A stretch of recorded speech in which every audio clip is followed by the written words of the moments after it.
Assalamualaikum warahmatullahi wabarakatuh. Iki ngaji santai-santai apa? Muhasabah. Muhasabah itu kalau Kiai Jawa maknani itu ngoreksi diri sendiri. Jadi menghitung diri sendiri. Ini pas bidang yang saya tekuni tadi karena Habib Ahmad yang minta kemarin sama Ibu siapa? Dari Indonesian Power itu. Ibu Lia, saya turutin sekaligus saya sambil belajar terus tentang muhasabah. Dalam konteks Indonesia, muhasabah itu sudah jadi perilaku ya. Karena dulu orang tua saya, guru-guru saya kalau ngandani itu, bayangkan kalau kamu jadi dia. Jadi misalnya kita mentang-mentang atasan, otoriter sama bawahan. Bayangkan kalau kamu jadi yang bawahan itu kayak apa? Laukun tamakanah, kalau orang Arab bilang, bayangkan kalau kamu di posisi dia.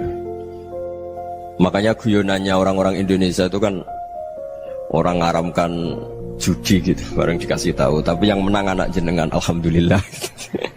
Ternyata ngaramkan itu karena ada anaknya. Kalau anaknya yang menang ya seneng. Meskipun itu guyonan, tapi saya punya padanan itu dalam kitab Hikam. Nabi Ibrahim itu Khalilur Rahman, tentu bencinya minta ampun sama yang namanya maksiat. Suatu saat beliau diterbangkan di alam malakut. Itu kalau di Hikam saya halaman 15 juga. Saya masih ingat betul. Mungkin kalau Anda beda halaman karena beda cetakan. Setelah diterbangkan di alam malakut, diperlihatkan sama Allah. Ada orang pezina, ada orang syaribul khomri, ada orang mabuk, ada orang macam-macam. Allah tanya sama Nabi Ibrahim, bagaimana pendapat kamu Ibrahim tentang mereka yang maksiat? Kata Nabi Ibrahim, ya Allah, habisi saja mereka. Mereka hidup di bumi engkau, makan rezeki engkau, kemudian mereka tidak taat sama engkau. Singkat cerita, di fase itu, saya ulang lagi, di fase itu Allah nurutin sampai sekian peristiwa, mungkin 3 atau 4. Sudah, setelah sekian tahun Nabi Ibrahim lupa peristiwa itu, kemudian beliau diminta menyembelih anaknya. Ini versi kitab Hikam. Memang versinya banyak tentang kenapa Nabi Ibrahim disuruh menyembelih anaknya. Ketika mau menyembelih anaknya, Nabi Ibrahim ragu. Huwa samratu fuadi, anak saya ini buah hati saya, kenapa engkau suruh menyembelih? Terus kata Allah, apa kamu tidak ingat ketika kamu saya angkat di alam malakut, kemudian kamu usul bunuh-bunuh, saya tidak mempertimbangkan usul Anda, tapi kenapa sekarang saya merintahkan kamu mikir? Gitu. Terus, ya karena ini anak saya ya Allah. Terus kata Allah, rumang samu wong sumpukon mata ini gak gawean kau sing gawe kowe enak wae usul mata ini. Sebenarnya saya yang bikin, kemudian Anda enak aja usul membunuh. Semenjak itu Nabi Ibrahim itu di eranya itu asfaqun nas, orang paling sayang sama manusia. Karena kadang kita keras itu ya kebetulan tuh udah anak kita, ada keluarga kita. Cara orang Jawa itu kan gitu ya, kalau ada perempuan terus macak yang macam-macam pakai sepeda motor cowok, terus wah itu luput suwuk, semoga-moga gini. Tapi setelah dikasih tahu, niku ponakane jenengan, semoga-moga selamat.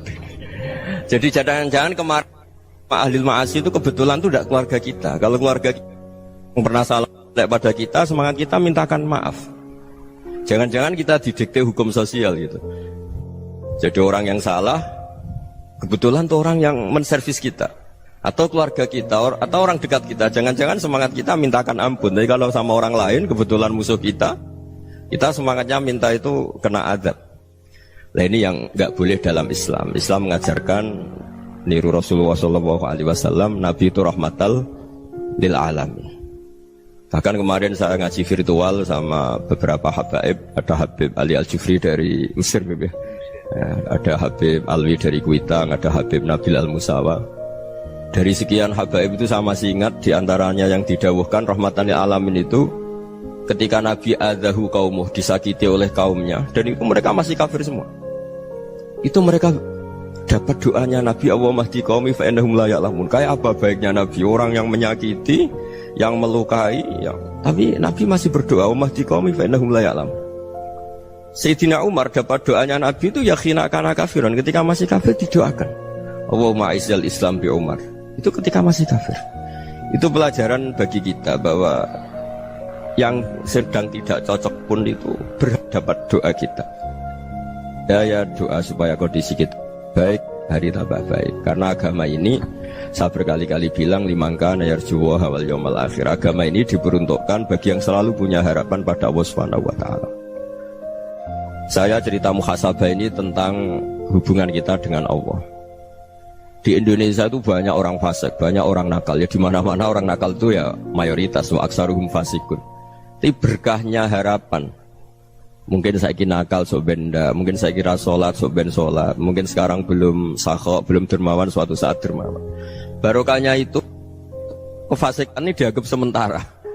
Sedang fasik, sedang tidak benar. Karena kiai-kiai kita, para guru-guru kita, para habaib utamanya itu mesti bilang semoga husnul khotimah.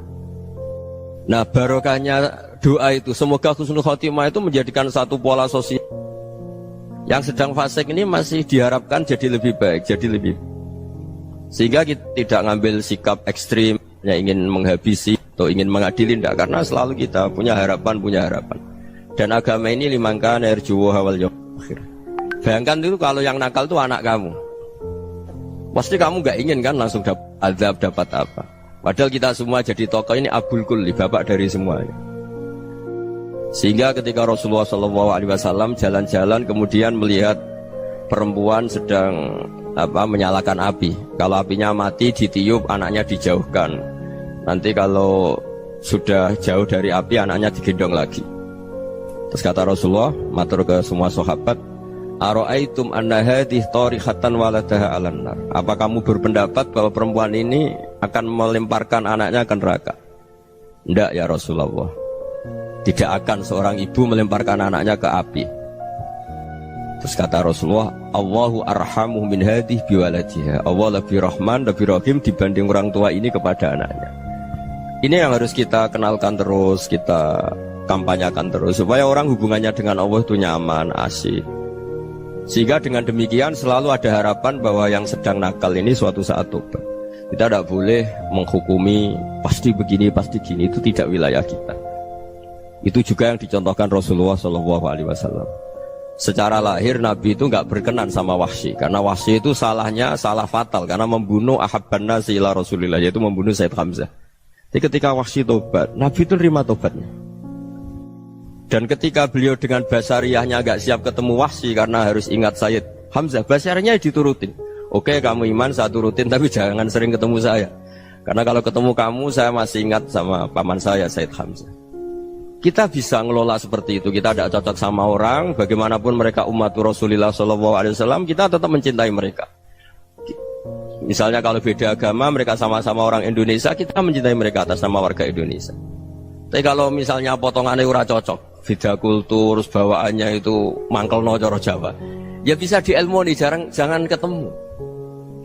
Wong sudah tidak cocok, ingin ketemu nyari solusi, roh ini tok seneng itu kan ya repot gitu. Ya sudah kalau nggak pati cocok ya jangan sering ketemu. Dan itu kita bisa memanage seperti itu tuh bisa. Saya berkali-kali cerita tentang Imam Syafi'i. Kalau dikasih tahu ya Imam Abu Abdillah, panggilannya Imam Syafi'i, tetangga anda ini ternyata banyak yang nggak senang anda. Jawabnya beliau senang. Ya bagus kalau nggak senang saya, ndak utang saya katanya. Jadi gara-gara saman seneng aku ngatur aku ini kan. Nah mungkin saman rasa seneng kan ya enak.